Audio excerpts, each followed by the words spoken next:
I'm Jason Witcher, a Bachelor of Science student of nursing here at Polk State College. Thank you for joining me. I'll be discussing sustainable change. This is a topic that comes up quite a bit. There is the question, how can we make change in our organization permanent? Oftentimes, we see change come into our respective organization and it does not hold. It does not take. There are many examples that we all can think of right now. Change for the sake of change is not sustainable. Planned change has a higher chance of being accepted and sustainable. There are two classifications of change, reactive and proactive. Reactive change is when an organization is forced to change due to outside influence or an event that causes the change. Proactive change is an identifiable need that change needs to occur before it becomes an issue. Proactive is the preferred method, but sometimes is the hardest to take hold. How do we get the population to accept, embrace the change as their own? To do this, we have to do several things first. We have to sell the change to enough people at all levels of the organization. Next, we have to get rid of the old ideas. Third, we have to make the environment accepting to change. It is imperative that we all have to sell and make sure the change makes sense to enough people to matter. You do not have to get everyone on board, but you have to get the leaders, both formal and informal, accepting the change. The more enthusiastic, the better. If we fail to get the leaders involved with the change, then it stands a very high chance of failing.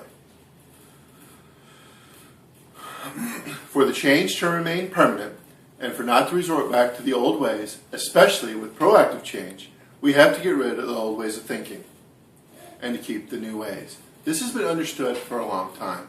John Kenyas described that in 1935. Now, we can plan on how to implement the change. There are three basic types of modalities that you can take: directed, guided, and planned. These have different strengths and weaknesses that must be considered. With directed, this is mostly a reactive strategy that starts from the top of an organization and is used when the timelines are short. For instance, your organization has had several accidents with injuries related to a protocol. The administration issues an order to stop using this protocol now. Quick and immediate perceived need is noted. Planned change is mostly proactive. It is planned out with clear goals and steps and waypoints to measure progress. If your organization wants to change over its computer software to a new system, it does not do it overnight. First, you teach everyone how to use it. Then, you change over parts of the system at a time over a course of a few weeks or a month. Guided change is a change that can come from within the organization and is almost all proactive. The change can come from informal leaders or a formal leader. Guided change is loosely guided with influence and suggestions from higher leadership, but the bulk of it comes from the staff.